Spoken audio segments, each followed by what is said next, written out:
Well, howdy guys. Sorry I haven't got round to recording one of these in a while. So here's this week's art history lesson. A lot of the information I've gotten from this I've gotten from YouTube videos and articles that I've linked down below, because it's quite nice to do a living artist, because then we can actually get a bit of information from the horse's mouth, and especially because Jack Vettriano is very famous, especially in Scotland, because he is Scottish. There's a lot of material available to us. So a lot of the information I've gotten from the stuff down below, so feel free to check it out in your own time. And without any further ado, let's begin. Alright, so today's presentation is called Jack Vettriano, the two of them, because we're going to learn about kind of two different phases of the work of Jack Vettriano. So that name might be familiar to some of you, and let's have a look at the man who bears that name. So he was born Jack Hogan. His mother's maiden name was Vettriano, and he was born in 1958. And we would describe Vettriano as a narrative realist oil painter. So what does that mean? He paints in oil paint, and his work is realistic. It's meant to look like the real world looks. And then lastly, narrative means that he tells a story with his paintings. So he tells stories with paintings in a realistic way. And he was born in Methil in Fife, which is a small kind of ex-mining town. His son was a miner, and his dad was a miner, and he was brought up with very little money. Him and his brother shared bed. No, they weren't very rich. He left school at 16 and became an apprentice mining engineer. Then he had a brief spell as a bingo caller, which I love. And then he kind of did various jobs before he became a professional painter. He began painting in 1979 at the age of 21, when a girlfriend brought him some watercolours. And he was apparently quite good. He didn't really need to be taught much. He started off quite skilled and developed a passion for it. He applied to art school in his 30s, but was rejected. When he became a successful artist, he thought about inventing a story that he went to Goldsmiths, which is a very fancy art school in London, but realised he couldn't get away with that lie. Probably because of the internet, and the internet is very crafty in that way, isn't it? So he began when he was 21, and he didn't really become successful until his mid-30s, so it took a bit of time. So this is a picture of him now. Here he is in his nice top. And then this is a self-portrait. There we go. So you might recognise that style, quite dramatic lighting. It's not overly detailed. It's a little bit, it kind of reminds me of the Glasgow Boys. If anybody remembers, we looked at a bit of their work during the Celtic Revival lesson. So he's a successful commercial painter. He makes a lot of money off them. His prints outsell all the kind of the reproductions of Dali, Monet and Van Gogh. So that's kind of printed out versions of his work, not the originals. And he now lives in Knightsbridge, but also spends time in Kirkcaldy, in Fife and Nice in France. And his style has been compared to that of Edward Hopper. And here's a wee sneak at an Edward Hopper painting. So this one's called The Nighthawks. So it's similar in the fact that it's quite realistic. There's also quite dramatic lighting, and it's kind of capturing a snapshot of something that's happening. We've got some ordinary people, but we're wondering what they're doing. We're wondering who they are and what they're doing at this time of night. And that's what Vettriano tries to do with his paintings, is he tries to make you wonder about the people in them and make you wonder about their lives and what they're doing. His earliest paintings, which were under his birth name, which was Jack Hogan, were copies of Impressionist paintings. And his first painting was a copy of Claude Monet's Poppy Fields. So Monet was an Impressionist painter. His aim was to capture the moment that was in front of him, to capture the light. So this is Monet's one. And this is Vettriano's one, or Hogan's at the time. So, he's captured the scene quite well. He's maybe not got quite the same quality of light, but it's a good go. It's definitely a good go. So you might recognise this painting, which is one of his most famous, and it's called Dance Me to the End of Love. It's quite nice. You've got these lovely people on the beach with this lovely silvery moonlight. It's got some nice, the reflections on the sand are one of the things, and the kind of the quality of the light is what I think makes this really nice. You've got it kind of glinting off their heads, their arm, and the sand, and that's what creates this kind of lovely crystallized moment there. So Vettriano's breakthrough came in 1988. So if he started painting in 1979, he didn't really make it until 1988. So, you know, it's a lot. He paid his dues, you know. And he had 2 paintings accepted into the Royal Scottish Academy Summer Show, which is in Edinburgh. They sold on the first day, and he had letters from 3 galleries offering to represent him. So that's 3 commercial galleries. So it's not things that are kind of public owned, like the National Gallery or anything like that, or the Goma here, or the Kelvin Grove. That would be small commercial galleries run by folk. Maybe you'd find them on the high street. There's one, the Thistle Gallery, quite near Byers Road, Great Western Road. It'd be that sort of thing. As soon as he signed up with the gallery, he gave up his job, moved to Edinburgh, and changed his name to Vettriano, his mother's maiden name, to distance himself from all the copies he painted as Jack Hoggin. Because, you know, you don't, if you've done some paintings you're not so pleased with, you don't want kind of people finding them and maybe lowering the price of your current paintings. So it's quite a savvy business move. He painted day and night and was immediately successful. So he sold a lot of paintings, he made a lot of money. He resents the idea that he set out to be commercial, which is another word for he sells lots of paintings to people. And especially in the art world, people can use commercial as kind of a bit of a snobby word, as in, oh, it's very commercial. It's not good, it's just popular. So it's quite mean, I think, if you call someone commercial. It's got a bit of baggage attached to it. And he says, especially, he didn't set out to be commercial because he was first successful in 1988, and he didn't license any of his works to be reprinted until 1995. So he did a good stint where he wasn't making lots of money that way, because one of the kind of things people criticise Vettriano for is because a lot of his work is reproduced in kind of merchandise, you know, like biscuit tins, greeting cards, that sort of thing. So it is a slightly snobby reason, you know. So this is probably his most famous painting. You might recognise this. This is The Singing Butler. And he had his first exhibition in London in 1992 called God's Children, and that is when this painting was first shown. So again, it's got that lovely clarity of light. He's painted some lovely clouds.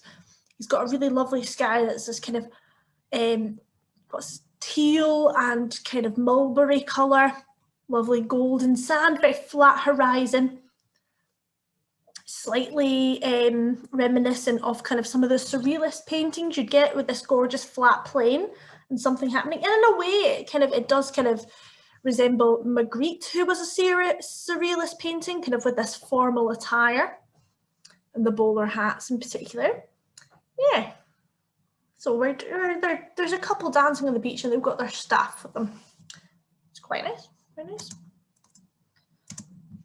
This was painted in 1992, and that year it was submitted to the Royal Academy Summer Show, and it was rejected, which might become a trend in Vettriano's career, being rejected from kind of these big galleries. His dealer then offered it to the Scottish Arts Council, who didn't reply. He sold it privately for £3,500. 4 years later, it changed hands for £5,000, so that would be in 1997. And then in 2004, it sold for £744,000. Well, I'm really bad at numbers. 700 and a big number, 744800. I gave it a go. I couldn't do it. It is now the best-selling image in Britain, and the key word there is image, not painting. So it's the image that is the best-selling on those biscuit tins and those postcards. So the Singing Butler has been widely reproduced as a print, as a poster, as a greeting card, and these have sold in their millions. 12 million legally, but probably 10 times that in pirated versions. So kind of knockoff things that people are kind of ripping off the image with. And Vettriano's income from these reproductions runs to more than $500,000 a year. So good on him, you know, a good income from that. This is the Billy Boys. It was painted in 1994, and it's part of the Chimes at Midnight exhibition, and it was inspired by the poster from Reservoir Dogs. There you go, you can see the resemblance there, dudes in suits.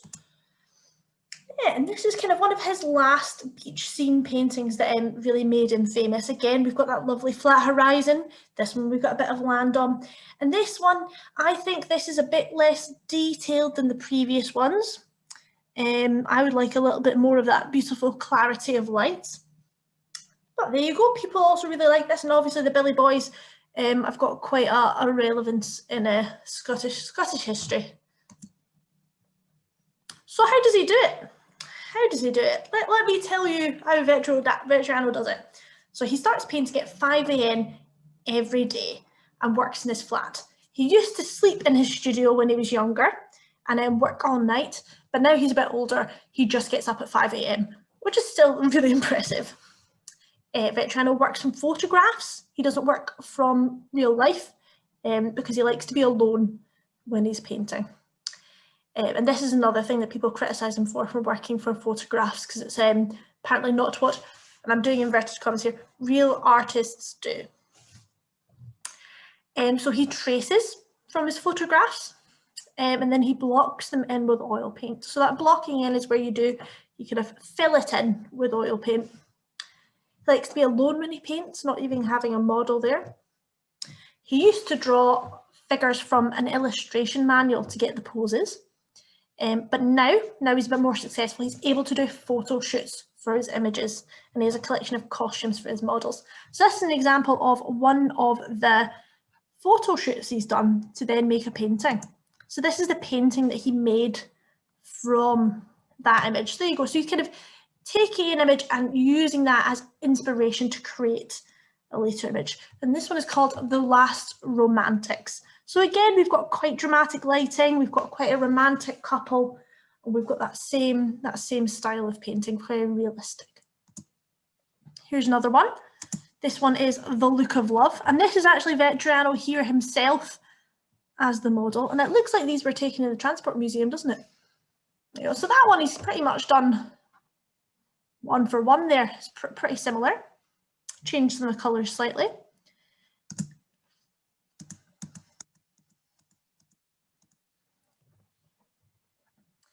So this is a quote from Vettriano. I like things to be kept tight. I don't want people going around saying I'm Jack Vettriano's model. That's why I don't use catwalk models or models who think they're models.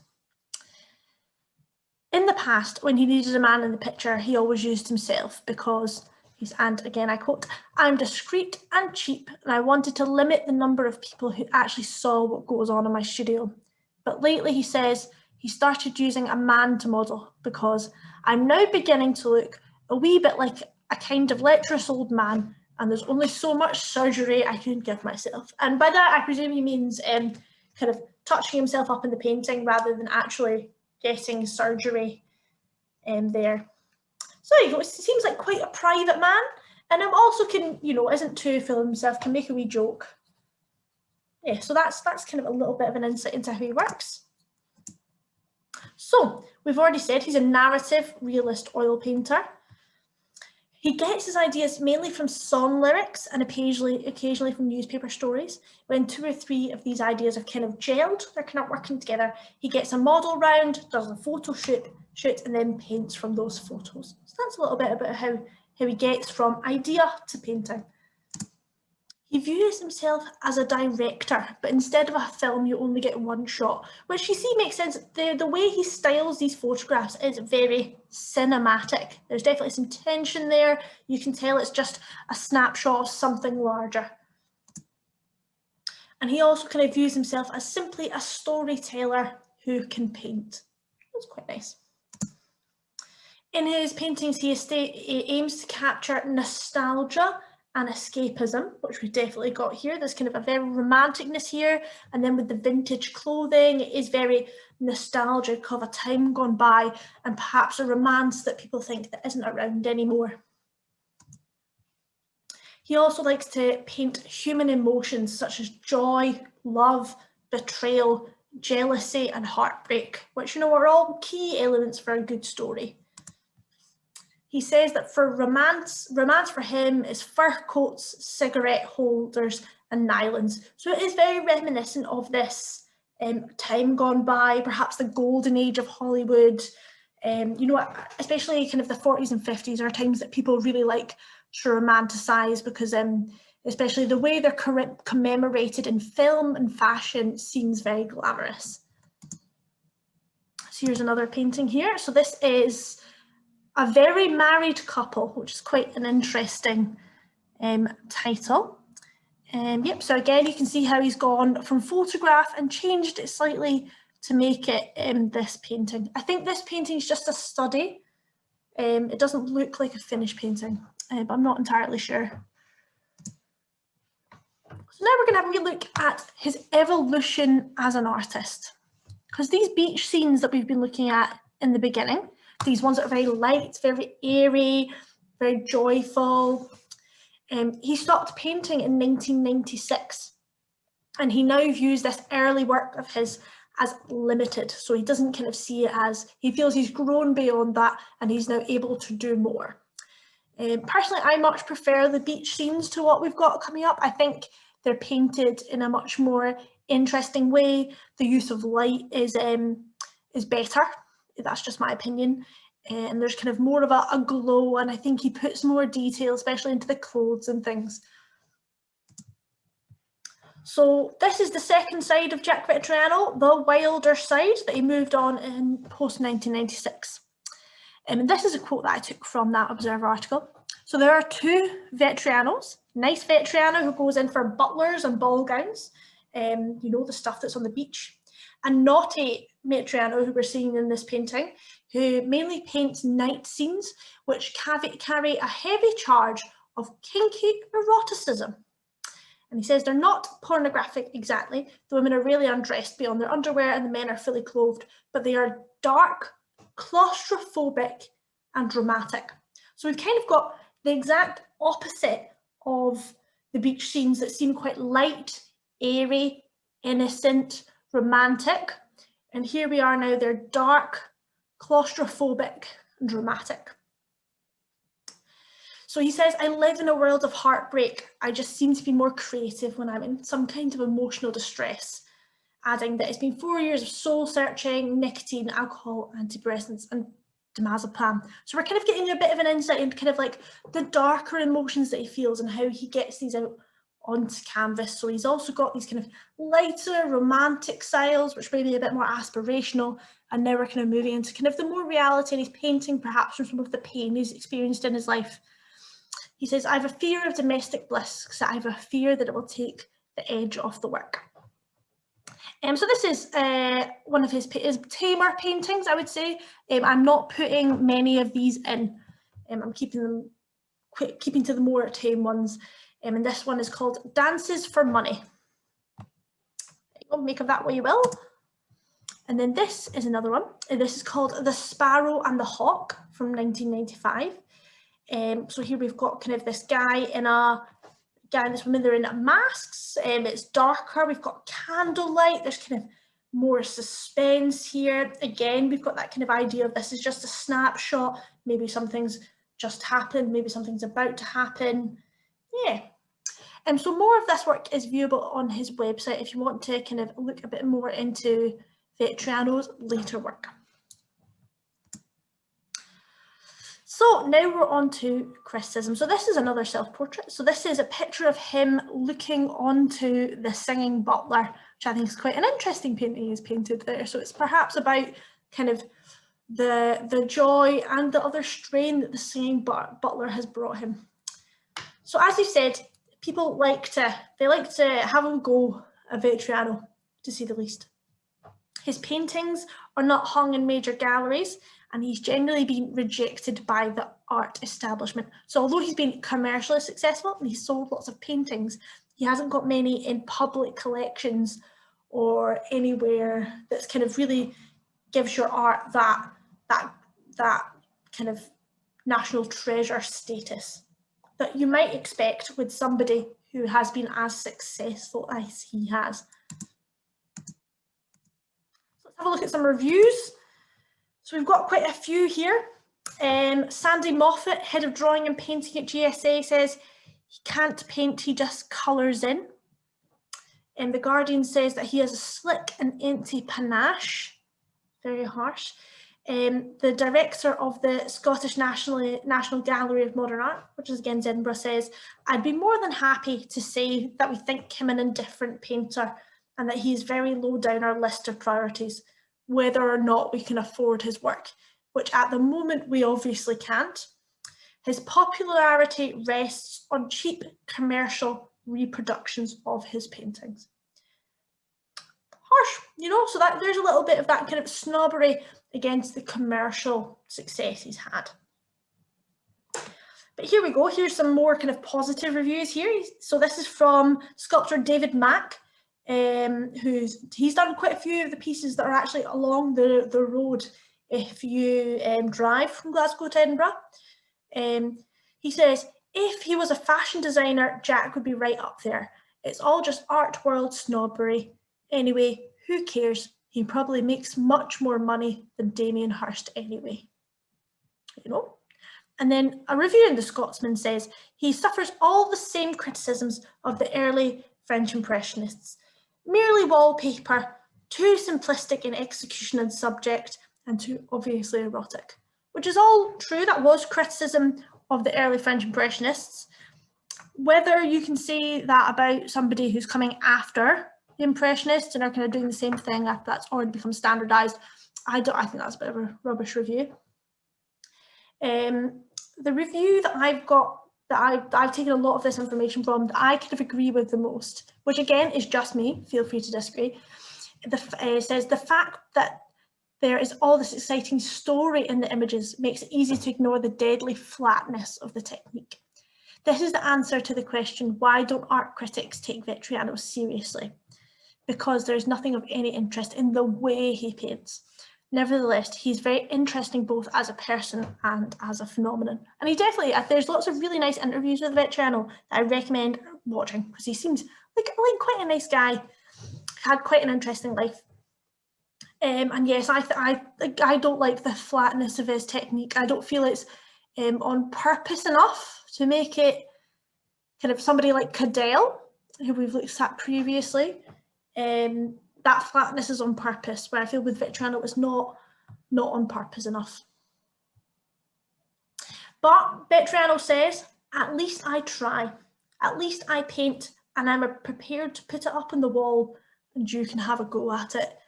Which I think is quite a lovely quote, and it's also quite sad. I just think, wow, I think it's awful actually how much stick he's gotten, because you know he's just doing his thing, and you know let him get on with it. So this criticism has taken a toll. So here's a self-portrait here, and actually just out of shot, there's some of his sketchbooks and pencils on the floor. So it's kind of like he's flung it down in frustration. And because it's definitely kind of being in the public eye has had its benefits and its negatives, and one of those negatives is kind of people really slagging you off a lot, and that has taken a toll on Vettriano's, probably his mental health, I would say. So when visiting a Francis Bacon show a few years ago in London, he almost had a panic attack because he was so overwhelmed by the feeling that he was a fraud and he didn't paint for weeks. It's just really sad, you know. Just let him go on with his stuff, you know. If the public like it, the public like it. He also said he'd been struggling for motivation following the success of his 2013 Kelvin Grove show, which I don't know if anyone went to. I didn't manage to make it, and which broke all the attendance records of any of the special exhibitions at the Kelvin Grove over its 23-week run, which, you know, says enough in itself. He said, but after the Kelvin Grove, I had a terrible feeling of what now? Don't get me wrong, I love all the press and the attendance figures, but at the end of it, I felt quite dislocated, which, you know, can be hard after a big success. It's hard to know what to do next. He had almost given up painting new work, and he had struggled to find motivation and inspiration since he dislocated his shoulder at home in 2015. So, you know, kind of he's getting older, he's had a lot of stick, and kind of the highs and lows are quite difficult to manage. And one of his people he works closely with says, Jack's highs are higher and his lows are lower than most people. These moods are reflected in his paintings. High life and low life, sunny beach scenes and claustrophobic night scenes. His last show was entirely dark. His new show shows glimmerings of cheerfulness. There we go. So there's a little bit that kind of looking back at his work now, it kind of clicks something there. It kind of makes sense. And then I think these paintings are quite interesting because I was watching the episode of What Do Artists Do All Day, which is a kind of a show where they hang out with artists, and they did one with Vettriano, and he talks about this series of paintings, which is women being stood up waiting for their partners to come. And he's particularly talking about one where they've been having an affair, and one day they turn up in the arranged spot and the guy doesn't arrive. And he kind of paints the women looking kind of dejected and forlorn, and that emotion there. And he says that this is actually an experience that he had, and kind of by painting it as kind of the alternate gender, so he's a man, and by painting somebody that clearly isn't him, he feels able to explore that emotion without it being too close to the bone. That makes sense. Kind of if you're looking at the women in these paintings, thinking these are the artist, this is Vettriano, and he has been let down and his heart has been broken. I just think it brings something new to that one. There we go. So there you go. She's got a single red rose. It's very sad. And here's another one. This is the one he was talking about at the time, actually. So she's standing there, she's waiting, she's maybe been there for hours and he's not come, and she's trying to face up to that. And then, well, I thought I'd end on this. Who do you think this is? Do you recognise this? And do you know where it is? Well done. It is indeed Vettriano's portrait of Billy Connolly. That it is kind of in between Riverside and St Enoch. Yeah, and that was painted for, I think it was some big anniversary of Billy Connolly's. I also just like to say, although it doesn't really look like Billy Connolly, but I saw the picture that this was painted from, and that didn't really look like Billy Connolly either. It's him as a much younger man. He was harder to recognise. There you go. But nice clouds. There you go. And then we'll end with this. So Vettriano was scheduled to have an exhibition in September last month, this year, showing a full range of his work from his early copies to the present. So that's his very first work, those copies of Impressionist painters. And he said, I used to feel embarrassed about my early work. I wasn't embarrassed because they were copies. I was embarrassed because they were rubbish. I realise now that nobody starts off by painting a masterpiece. Every artist has to go on a learning curve, and I am no different. I actually wish people would encourage copying, but it helped me to sit with a book open next to me.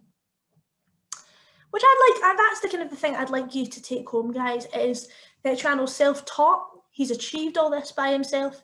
Nobody starts off painting a masterpiece. Everybody has to learn and has that improvement. So I'd like you to take that forward into the spirit of trying out your work. You know, we're not all experts to begin with, and it's a lot of it is about the process of painting and enjoying that. And if you've got if you want to learn a bit more about Vettriano, you can visit his website. Or I really recommend watching the What Do Artists Do All Day, which is available on YouTube. If you Google What Do Artists Do All Day, Jack Vettriano, that'll come up, and it's definitely worth a watch. And I also recommend reading that review that I got a lot of this information from, because it's really nice and in-depth. And that was by Lynn Barber in The Observer, and it's called His Dark Materials. And next week, we're learning about Leonora Carrington.